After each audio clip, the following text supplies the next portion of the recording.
कैसे हैं आप सब? आई होप अच्छे होंगे। और आपने जो कॉम्पिटिशन की तैयारी कर रहे हैं, अभी यूपीपैट आने वाला है और भी कई एग्ज़ाम आने वाले हैं, टीचिंग के एग्ज़ाम आने वाले हैं, ठीक, वन डे एग्ज़ाम आने वाले हैं बहुत सारे। तो वहाँ पे आपको साइंस हेल्प करेगा, क्योंकि ये पूरा बेसिक से जो जितना कंटेंट चाहिए हो, जहाँ से क्वेश्चन बन सकता है बेसिक, ये समझ लीजिए कि साइंस, जनरल साइंस में इतना ही पूछा जाता है, इससे डीप कभी नहीं पूछा जाएगा। तो ये चीज़ आपको पता होनी चाहिए। ठीक, तो चलिए स्टार्ट करते हैं। आज हम पढ़ेंगे ह्यूमन ब्लड। तो देखिए ह्यूमन ब्लड क्या होता है। सबसे पहले कनेक्टिव टिश्यू, ये कई बार पूछा गया, तो बच्चों को नहीं पता होता कि क्या है कनेक्टिव टिश्यू, क्या होता है। ठीक, संयोजी ऊतक कहते हैं इसको। ये एक दूसरे से कनेक्ट रहते हैं, ठीक, इसलिए। और ये फ्लूइड कनेक्टिव टिश्यू है, लिक्विड फॉर्म में होता है ना ये ब्लड, इसलिए।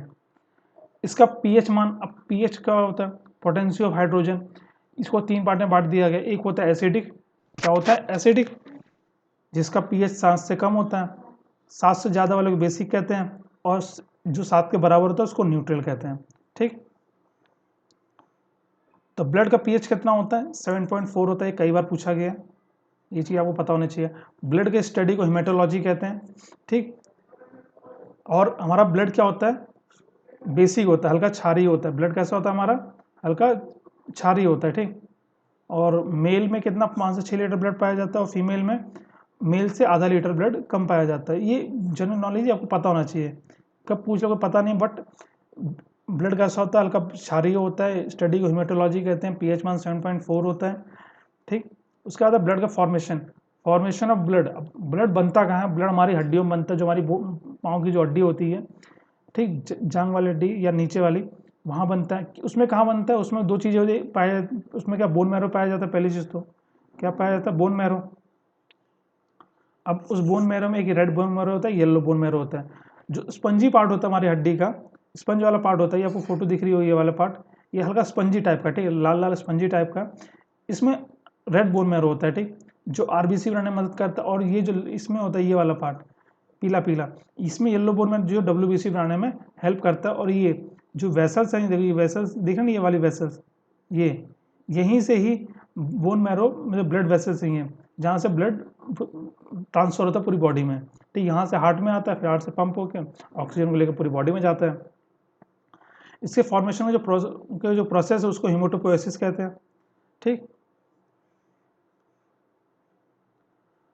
ये चीज़ आपको पता होना चाहिए ब्लड डोनेशन क्या होता है। ब्लड डोनेशन से भी कभी कभी क्वेश्चन पूछ लेता है, तो आपको एक दो पॉइंट पता होना चाहिए। ब्लड डोनेशन कि एक यूनिट में कितना ब्लड आता है, 350 ml आता है। ठीक, और 21 साल से 60 साल के बीच के लोग ही इसको ब्लड डोनेट कर सकते हैं। और अगर आपने एक बार ब्लड दे दिया तो 14 दिन के बाद दोबारा आप दे सकते हैं, 14 दिन से पहले आप नहीं दे सकते। ठीक, कुछ टाइम पीरियड्स का डिसाइड किया गया है। तो और जो ब्लड है उसको जमने से बचाने के लिए उसमें EDTA मिलाया जाता है, एथिलीन डाई अमीन टेट्रा एसिटिक एसिड। ठीक, ये मिलाया जाता है। और सोडियम साइट्रेट, या ये मिलाओ या ये मिलाओ, दोनों से कुछ भी मिला सकते हो। ठीक, ब्लड का कॉम्पोजिशन, अब आता है ब्लड जो मेन हमको पढ़ना है कॉम्पोजिशन ब्लड का, वो एक प्लाज्मा होता है और एक सेल होता है। सेल में आपका आरबीसी, डब्ल्यूबीसी, प्लेटलेट आ जाता है, और प्लाज्मा, प्लाज्मा हमारी बॉडी के लिए सबसे इंपॉर्टेंट है, क्योंकि 55% यही होता है। और ये हल्का चिपचिपा टाइप का होता है और लिक्विड फॉर्म में होता है, ठीक, येलो कलर का, ये 55% होता है। और आपका आरबीसी, डब्ल्यूबीसी बॉडी में 45% होता है। ठीक, आगे, तो सबसे पहले हम लोग पढ़ेंगे प्लाज्मा के बारे में। अब प्लाज्मा में क्या होता है? ये वो पानी से मिलकर बना होता है पहली चीज़ तो, और इसमें 92% पानी ही होता है। ठीक, प्लाज्मा में 92% पानी ही होता है, और जो 7% होता है उस प्लाज्मा में प्रोटीन प्रेजेंट होता है। ठीक, अब कौन कौन से प्रोटीन प्रेजेंट होते हैं? एल्बुमिन, ग्लोबुलिन, प्रोथ्राम्बिन और फाइब्रिनोजन, ये चारों प्रेजेंट होते हैं। एल्बुमिन क्या थिकनेस देता है, प्रोवाइड करता है।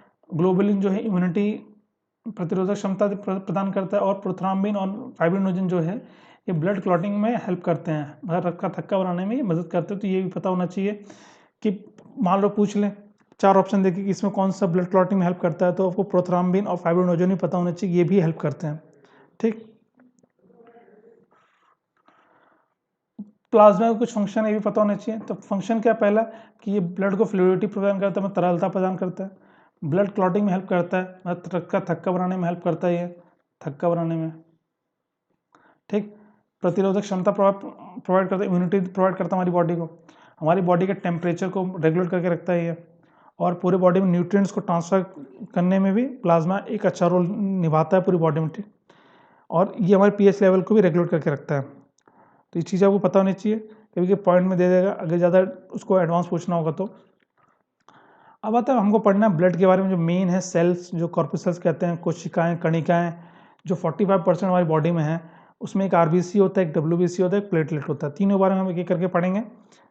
ठीक, क्या होता है, क्या लाइफ स्पैन है, कहाँ से इसके फॉर्मेशन में क्या कहते हैं, इसका फंक्शन क्या है, ठीक, तो वो सब पढ़ना है। चलो स्टार्ट करते हैं। तो सबसे पहले आरबीसी, देखिए आरबीसी को क्या कहते हैं, लाल रक्त कोशिकाएं भी कहते हैं, या लाल रक्त कणिकाएं भी कहते हैं, रुद्राणु भी कहते हैं। इसका एक और नाम क्या है, इरिथ्रोसाइट है। इसके साइज है 6.5 से 8 माइक्रोमीटर। अब माइक्रोमीटर कितना होता है, 10⁻⁻⁶, जो इतना छोटा साइज है उसका होता है ब्लड का। ये ह्यूमन की बॉडी में 4.5 से 5.5 मिलियन पाया जाता है। और बताया ना कि फीमेल में मेल से आधा लीटर कम ही पाया जाता है, हाफ कम ही पाया जाता है, तो मेल में हाफ कम पाया जाता है। ठीक, जीवन काल क्या 20 से 120 दिन इसका लाइफ स्पैन है। इसमें रेड कलर, अब देखो ब्लड का जो लाल कलर किस कारण होता है, हीमोग्लोबिन के कारण। जैसे अगर पत्ते का हरा कलर क्लोरोफिल के कारण होता है, वैसे ब्लड का लाल कलर हीमोग्लोबिन के कारण होता है।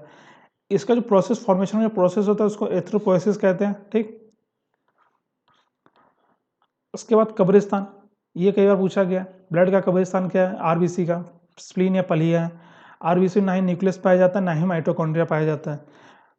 इसका एक इंपॉर्टेंट है कि जो लामा और कैमल हैं, इनके न्यूक्लियस में आरबीसी प्रेजेंट होता है। ठीक, तो इनके आरबीसी में न्यूक्लियस पाया जाता है। कुछ भी पूछ सकता है आपसे कि उनके आरबीसी में न्यूक्लियस पाया जाता है कि न्यूक्लियस। ठीक, और फिर इसके बाद डिजीज, आरबीसी की कमी से क्या होता है, अनीमिया होता है। और अगर हमारी बॉडी में आरबीसी की मात्रा बढ़ जाता है तो पॉलीसिथीमिया होता है। ठीक, इसके साथ ये पूछ सकते हैं कि हमारी ब्लड में सबसे ज़्यादा किसका मात्रा है, आरबीसी का है, डब्ल्यूबीसी का है, प्लेटलेट का है। तो सबसे ज़्यादा हमारे ब्लड में आरबीसी की मात्रा सबसे ज़्यादा है। कैसे, ये देखो रेशो, ये रेशो आरबीसी डब्ल्यूबीसी प्लेटलेट का रेशो 600:1:40 है। इसमें आपको दिख रहा है कि डब्ल्यूबीसी कितना 9,000 के आसपास है। ठीक, और आरबीसी है 54 लाख, और प्लेटलेट है 3,60,000। फंक्शन क्या आरबीसी का, ऑक्सीजन को पूरी बॉडी में ट्रांसफर करना। सबसे ज़्यादा आरबीसी किस में है, ऊँट में है। सबसे कम कुत्ता या मेंढक में आरबीसी होती है। सबसे बड़ी आरबीसी एग्फ्यूका की है, और सबसे छोटी आरबीसी कस्तूरी मर्ग की है। ठीक, मर्ग जो हिरण होते हैं उसकी है। ठीक, अब इसका डब्ल्यूबीसी को श्वेत रक्त कोशिकाएं भी कहते हैं। इसका एक और नाम क्या है, लिकोसाइट है। इसका साइज 12 से 15 माइक्रोमीटर होता है। ये 4,000 से 11,000 डब्ल्यूबीसी की संख्या है कि इसमें 0.001 मिलीलीटर में। ठीक, मतलब कहो 1/1000 मिलीलीटर, हजार के एक भाग में क्या है, डब्ल्यूबीसी है। इसका फॉर्मेशन येलो बोन मैरो में होता है। इसका लाइफ स्पैन भाई जीवन काल 2 से 5 दिन तक होता है, 2 से 5 दिन तक रह सकता है। ठीक, इसका काम क्या होता है, हमारी बॉडी को इम्यूनिटी सिस्टम को स्ट्रॉन्ग करके रखना, ताकि इसे सोल्जर भी कहते हैं हमारी बॉडी का, ताकि हम बीमारियों से लड़ सकें। इसका ग्रेवयार्ड क्या, लीवर या ब्लड, दोनों। इसका ग्रेवयार्ड कहीं पर भी इसका कब्रिस्तान आप कह सकते हो। तो कुछ भी पूछ सकते हो दोनों में से। इसी कमी से डिजीज क्या होती है, पहला होता है लिकोपीनिया। बहुत लोगों को नहीं पता कि डब्ल्यूबीसी की कमी से क्या होता है, लिकोपीनिया होता है। और अगर डब्ल्यूबीसी हमारी बॉडी में बढ़ जाएगा तो क्या ब्लड कैंसर होता है, जिसको ल्यूकेमिया भी कहते हैं। क्या कहते हैं, ल्यूकेमिया। ठीक, दोनों में से कुछ भी पूछ सकता है वो। उसका आता है प्लेटलेट। ठीक, प्लेटलेट को रुधिराणु भी कहते हैं, रुधिराणु। ठीक, विम्बाणु भी कहते हैं। इसका एक और नाम क्या है, थ्रोम्बोसाइट्स हैं। इसका फॉर्मेशन बोन मैरो में होता है। ठीक, इसका लाइफ स्पैन का 7 डेज। प्लेटलेट 7 दिन तक जिंदा रह सकता है। इसका कब्रिस्तान का स्प्लीन है, वही सेम चीज, स्प्लीन इसका कब्रिस्तान है। इसमें भी ना ही न्यूक्लियस पाया जाता है, ना ही माइटोकॉन्ड्रिया पाया जाता है। जिनको मैं टिक के चीज़ आपको पता होनी चाहिए। ठीक, फिर आता है कमी से कौन सी बीमारी होती है, प्लेटलेट कमी से होता है ब्लीडिंग। अगर कमी हो जाए हमारी बॉडी में ब्लीडिंग हो, जिसको थ्रोम्बोसाइटोपिनिया कहते हैं। ठीक, और अगर ये हमारी बॉडी में बढ़ जाएगा, अगर प्लेटलेट की मात्रा बढ़ जाती है तो थ्रोम्बोसिस होता है। ठीक, तो बढ़ना भी नुकसानदायक है और घटना भी नुकसानदायक है। इसका काम क्या, ब्लड क्लॉटिंग करना। मेन काम क्या, रक्त का थक्का बनाना इसका मेन काम है, और कुछ नहीं। किसका, प्लेटलेट का। इसके लिए मैंने आपको और भी बताया था, प्लाज्मा भी होता है, एक प्रोथ्रोम्बिन होता है और एक फाइब्रिनोजन होता है, जिसका काम भी ब्लड क्लॉटिंग में ब्लड क्लॉटिंग का काम उसका वही होता है। ठीक, तो ये था आज हमने डिस्कस किया ब्लड के बारे में, कुछ प्लाज्मा, डब्ल्यूबीसी, आरबीसी, प्लेटलेट हमने डिस्कस कर लिया। इतना ही आपको जानना है, इतने से आपका पेपर निकल जाएगा। इससे ज़्यादा आपको जानने की जरूरत नहीं है। इसके अलावा बात आपसे प्रीवियस ईयर लगाइए, क्वेश्चन आपको वहीं से मिल जाएंगे। ठीक, कल हम लोग पढ़ेंगे पार्ट 2 में जो वीडियो आएगा वो ब्लड ग्रुप के रिगार्डिंग आएगा, ब्लड ग्रुप की खोज किसने की, किसको कौन खून दे सकता है, किससे कौन खून ले सकता है, ये सब चीज़ें वहाँ पढ़ेंगे। तो चलिए वीडियो के एंड करता हूँ, आप सबका दिन शुभ हो। Thank you. अगर वीडियो अच्छा लगे अपने फ्रेंड को भी शेयर करिए जो किसी कॉम्पिटिटिव एग्जाम की तैयारी कर रहे हैं।